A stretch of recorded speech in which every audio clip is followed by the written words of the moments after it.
Ay di, nagluto nga ako na ring creamy chicken mushroom. Tara, simulan na natin.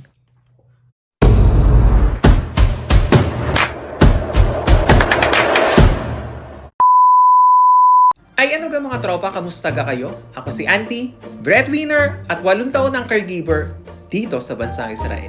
Pamilya muna, bago sarili. Ay di, samahan nyo nga ako sa isang craving satisfied video. Tama ga ho o isang mapagmatakaw na video. Ay kayo na hong bahala kung alino ang tama. Ay di, yaman na nga din lamang at hindi ko na rin nga maintindihan kung ano pang luto ang gagawin ko din sa manok. Ay di are, magluluto nga ako na ring creamy chicken mushroom. Mayroon nga ako dining 2 piraso na hita ng manok at aray nilagyan ko lamang ng asin at paminta at ibababad ko naman aray ng 30 minutes nang sa ganun ay manuot ang lasa nito sa kanyang karne. Ay di, nagpainit na nga ako na ring kawali at nilagyan ko na rin ng mantika. Nang sa ganun ay masimulan ko na ang ating pagluluto. Una ko ang ginawa din ay pinirito ko lamang ng bahagya ang ating karne ng manok na magkabilang parte. Lulutuin ko nga lamang ito ng medyo golden brown. Hindi naman natin kailangan na tostado nang sa ganun hindi pa rin mawala ang pagka-juicy ng ating karne ng manok. Ay di, garne nga lamang pagka golden brown ang tamang-tama. Ipiprito ko lamang yung kabilang parte nang sa ganun ay pantay ang pagkakaluto ng ating karne. Ay di, maya-maya nga ay sa tansya ko naman ay tama na rin nga. Ilalagay ko nga lamang aray sa isang plato at iseset aside ko muna. At nang sa ganun ay masimulan ko naman ang paggigisa ng ating mga sangkap dine. Ay di, sinimulan ko nga dine sa paggigisa ng bawang. Medyo tutustahin ko lamang aray ng kaunti o a-achieve ko yung pagka-golden brown na rin ating bawang. Yung parang garinit lamang. Maya-maya naman na idadagdag ko na rin sibuyas. Gigisahin ko din lamang aring ng bahagya hanggang sa lumabas na nga ang aroma ng pagkakagisa na natin na rin sibuyas at bawang. Ay digay maya-maya pa ngay isinunod ko na aring ating mushroom. Aring naman ay yung nasa lata lamang ay digay buo pa nga ang nabili ko ay di ginayat ko lamang aray o pinaghati ko sa 4 na piraso. Ay digay po pwede nga rin kayong gumamit ng mga fresh na mushroom naman na nabibili doon yan sa mga supermarket. Ay di sa puntong ang aray naglagay na ako ng isang Knorr cubes. Chicken naman ang ginamit ko nang sa ganun ma-enhance natin ang flavor ng ating manok.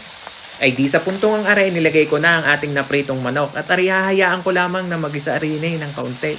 Digay maya-maya pa'y nilagyan ko na nga rin na rin toyo. At binuhusan ko naman na rin isang tasang tubig at aray naman ay lulutuin natin dinay ng bahagya. Tatakpan ko lamang aray dinay nang sa ganun magkukulo-kulo aray dinay sa loob ng ating kaserola. Digay hahayaan ko lamang aring maluto sa mahinang apoy lamang o katamtaman lamang ang lakas ng ating gasol.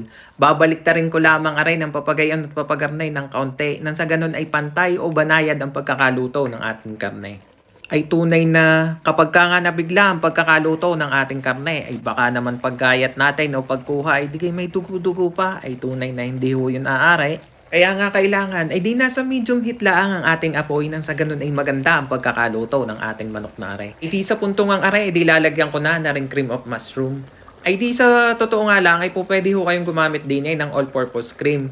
Dito lamang nga sa bansang Israel ay di are lamang ang available. Ay di ari ko nga binili doon sa may supermarket. Aba nako, ay maalala ko nga pala. Ay hindi ko pala binili aring cream of mushroom at ari nga pala ibigay lamang sa akin ni Mami Nora bago siya umuwi ng Pilipinas para magbakasyon. Ay di, thank you po Mami Nors, are naluto ko na aring binigay nyo sa akin.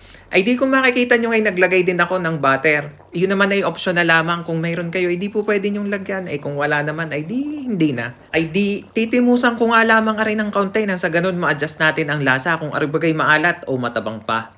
Ay di sa puntong ang ari hahayaan ko lang aring magkukulo din nang sa ganun ay maglapot-lapot ang ating sabaw na re. Ay di are, magpe-plating na tayo. Ay di sa magtatanungan ng full recipe o doon sa mga sangkap na pinagagamit natin din ay huwag niyong kakalimutang bisitahin doon sa may baba sa may description below.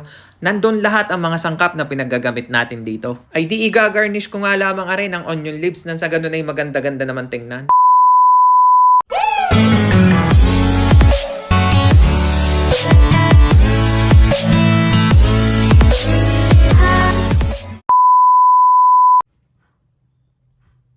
Ay siya! Ay paano mga tropa? Ay di ari aking titimusan na. Ay salamat sa inyong panonood. Ay huwag niyong kakalimutang mag-subscribe. At nantay dumami na. Ay siya! Diyan na muna kayo.